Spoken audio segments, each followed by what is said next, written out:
साथियों नमस्कार। आज हम भारतीय राज्य व्यवस्था के एक और नए चैप्टर के विषय में आपको बताएंगे। आज हम भारतीय राज्य व्यवस्था में भारतीय संविधान की अनुसूचियाँ, जो कि महत्वपूर्ण भारतीय राज्य व्यवस्था का यह महत्वपूर्ण चैप्टर है और लगभग हर एग्जाम में यह पूछा भी जाता है। तो हम भारतीय संविधान की अनुसूचियों के विषय में चर्चा करेंगे। तो भारतीय संविधान की अनुसूचियों में किस तरह से प्रश्न आते हैं उस प्रश्नों पर भी चर्चा करेंगे। अनुसूची क्या है, उसमें किस बात का वर्णन है, इस पर हम जिक्र करेंगे।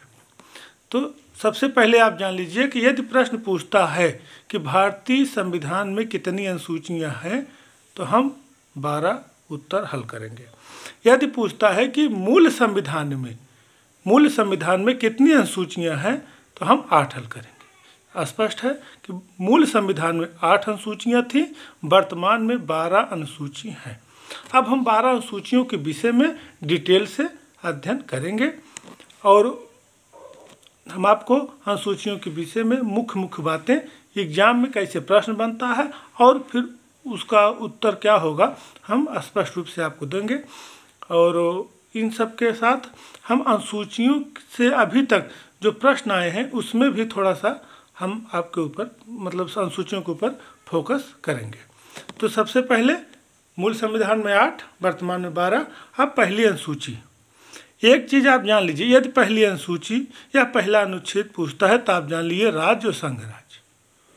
तो पहली अनुसूची में किसका वर्णन है? राज्य और संघ राज्य का।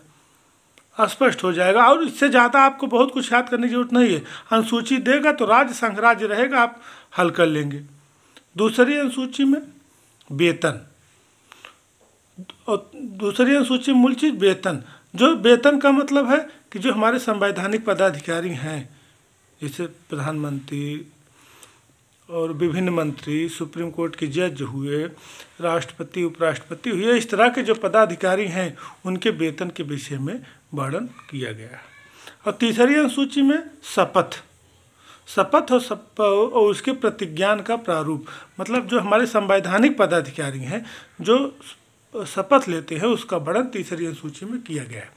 जैसे हमारे संसद सदस्य में लोकसभा सदस्य हो गए, राज्यसभा सदस्य हो गए, विधानसभा सदस्य हो गए, विधान परिषद या सुप्रीम कोर्ट जज हो गए, केंद्रीय मंत्री या जो ये सब पदाधिकारी होते हैं उनके शपथ का वर्णन है।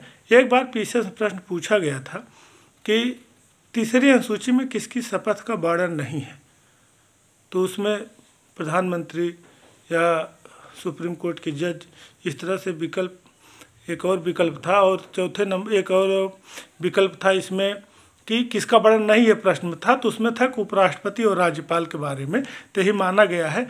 तो कहने का मतलब जब पूछता है कि किसका वर्णन है तीसरी अनुसूची में, तो आप जो है कि शपथ लगाएंगे। कि पूछते हैं तीसरी अनुसूची में किसके शपथ का वर्णन नहीं है, तो राष्ट्रपति और राज्यपाल का शपथ का वर्णन इसमें नहीं है, आप यही हल करेंगे। और चतुर्थ अनुसूची में राज्यसभा में स्थानों का आरक्षण, और राज्यसभा में स्थानों का आवंटन, आरक्षण नहीं आवंटन, जो राज्यसभा में विभिन्न राज्यों से प्रतिनिधित्व किया जाता है कि इस राज्यसभा से इतनी सीट है, इस राज्य से राज्यसभा में इतनी सीट है, तो इसका वर्णन चौथी अनुसूची में किया गया है। अब पांचवी अनुसूची, पांचवी और चौथी में थोड़ा सा आपको ध्यान देना चाहिए कि उसमें राज्यसभा में स्थानों का वर्णन किया गया है।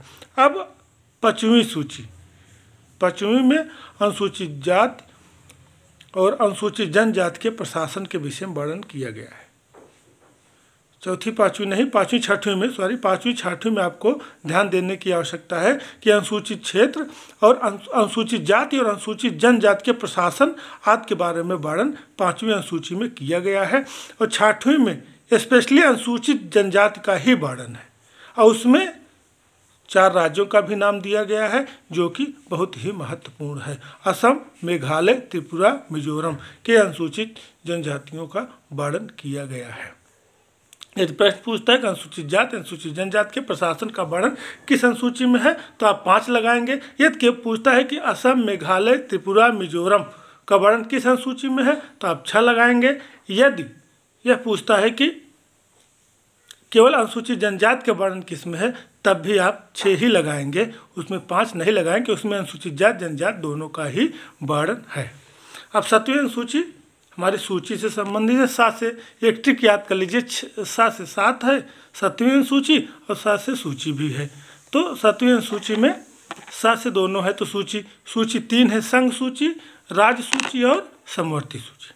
संघ सूची के विषय में आप जान रहे हैं कि संघ सरकार मालिक होती है, राज्य सूची में राज्य सरकार मालिक होती है, और समवर्ती में जब दोनों का विवाद हो, जो मुद्दे दोनों के अधीनस्थ होते हैं समवर्ती सूची में आते हैं। यह दोनों को विवाद होता है, संघ सरकार का ही मामला उसमें फाइनल माना जाता है। इसमें कितने विषय हैं, इसमें मूल में कितने थे, अब कितने हैं? तो संघ सूची में मूल में 97 विषय थे, अब 100 हो गए हैं। राज्य सूची में 66 थे, अब 61 हो गए हैं। समवर्ती सूची में 47 थे, अब 52 विषय हो गए हैं। और 8वीं अनुसूची यह हमारी भाषा से संबंधित है। मूल संविधान में 8वीं अनुसूची में 14 भाषाओं का वर्णन किया गया था। विभिन्न संशोधनों के माध्यम से भाषाओं की संख्या में वृद्धि होने के बाद अब भारतीय संविधान में 22 भाषाओं का वर्णन मिलता है। यह पूछता है कि मूल संविधान में कितनी भाषाएं थी, 14, वर्तमान में कितनी है, 22। भाषा का वर्णन किस अनुसूची में है, तो 8।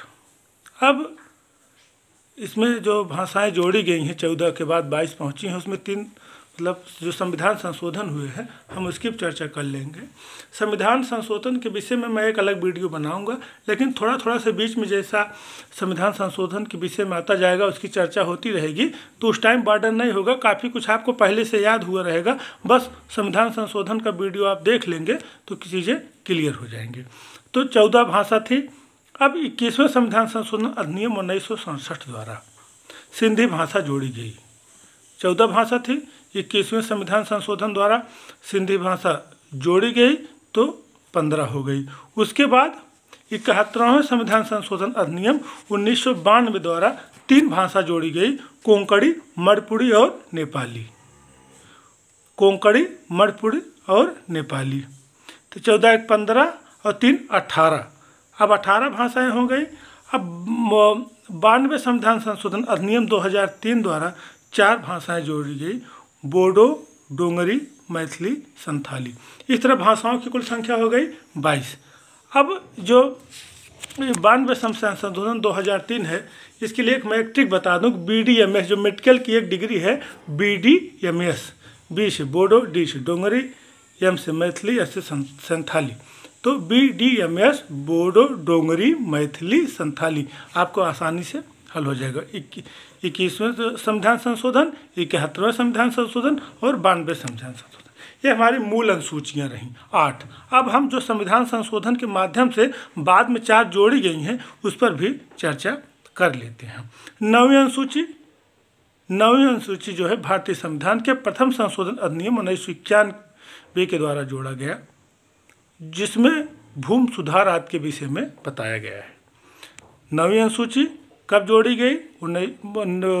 प्रथम संविधान संशोधन अधिनियम 1951 प्रथम संविधान संशोधन अधिनियम 1951 के द्वारा 9वीं अनुसूची जोड़ी गई, जिसमें भूमि सुधार आदि के विषय में बताया गया है। अब 10वीं अनुसूची बहुत ही महत्वपूर्ण है और बराबर यह पूछा भी जाता है। 52 संविधान संशोधन अधिनियम 1985 के द्वारा 10वीं अनुसूची जोड़ी गई। इसमें दल बदल के आधार पर संसद सदस्य, विधानसभा सदस्य की निहरताओं के संबंध में है, अर्थात यह दल बदल के संबंध में, जो इस पार्टी से आप जीतते हैं उस पार्टी में चले जाते हैं, तो उस तरह से इसके विषय में बताया गया। अभी इसके विषय में जब संविधान संशोधन आएगा तो बहुत डिटेल से चर्चा होगी। और इसको दल बदल रोधी कानून भी कहा जाता है। ये जान लीजिए कि एक तरह से कानून भी हो गया है, दल बदल रोधी कानून, या 10वीं अनुसूची में है। 11वीं और 12वीं अनुसूची, 11वीं और 12वीं अनुसूची जो है कि बहुत ही महत्वपूर्ण है, और वैसे सभी सूचियाँ महत्वपूर्ण है, लेकिन 11वीं और 12वीं इनका बहुत ही महत्वपूर्ण है। तो 11वीं अनुसूची जो हमारी पंचायत से संबंधित है, जो पंचायत, और 12वीं अनुसूची हमारी नगर पालिका से संबंधित है। अब 11वीं अनुसूची, यह जो है 73वें संशोधन अधिनियम 1992 द्वारा जोड़ा गया। यहाँ थोड़ा सा डेट पर आप फोकस करिए कि 73वें संविधान संशोधन अधिनियम 1992, लेकिन यह प्रभावी कब हुआ? 1993, 24 अप्रैल 1993 डेट है। इस डेट को भी आप याद कर सकते हैं। यदि क्वेश्चन पूछता है कि 11वीं अनुसूची किस अधिनियम द्वारा जोड़ी गई, 73वें संविधान संशोधन, सन पूछता है 1992, और कब प्रभावी हुई तो 1993, डेट पूछता है तो 24 अप्रैल 1993। और 12वीं अनुसूची, अंतिम अनुसूची नगर पालिका से, यह 74वें संविधान संशोधन अधिनियम 1992 द्वारा भी जोड़ा गया, लेकिन प्रभावी 1993, इसकी डेट 1 जून 1993 है। तो 11वीं अनुसूची 73वें संविधान संशोधन अधिनियम, 12वीं अनुसूची 74वें संविधान संशोधन अधिनियम, दोनों के अधिनियम की डेट 1992, प्रभावी 1993। अब ये रही हमारी 12 अनुसूचियाँ।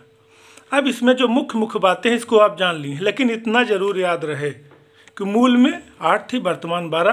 पहली राज्य संघराज क्षेत्र, दूसरी वेतन, तीसरी शपथ, चौथी राज्यसभा में स्थानों का आवंटन, 5वीं अनुसूचित जाति जनजाति के संबंध में, 6वीं अनुसूची जो कि असम, मेघालय, त्रिपुरा, मिजोरम के अनुसूचित जनजाति के संबंध में, 7 से 7वीं, 7 से सूची, 7वीं हमारी जो तीनों संघ सूची, राज्य सूची, समवर्ती सूची हैं, 8वीं भाषा, 9वीं भूमि सुधार, 10वीं दल बदल, 11वीं ग्राम पंचायत और 12वीं नगर पालिका से संबंधित है। यह हमारा सूची से संबंधित वीडियो रहा है। आशा है कि आपको हमारा यह वीडियो बहुत पसंद आया होगा, और इसके साथ आप हमारे वीडियो को सब्सक्राइब करें, लाइक करें, जिससे हमारा वीडियो आप तक पहुंचता रहे। अपने दोस्तों को शेयर भी करते रहें, क्योंकि ये सामग्री उनको एक लेक्चर के माध्यम से मिल रही है। बार बार वीडियो सुनेंगे, देखेंगे, जहाँ चाहेंगे नोट्स बना लेंगे। तो यह परीक्षा के व्यू पॉइंट से बनाया ही गया है। तो साथियों, बस हम इसी पे सूची वाला चैप्टर समाप्त करते हैं। लाइक, सब्सक्राइब जरूर करें। धन्यवाद। जय हिंद।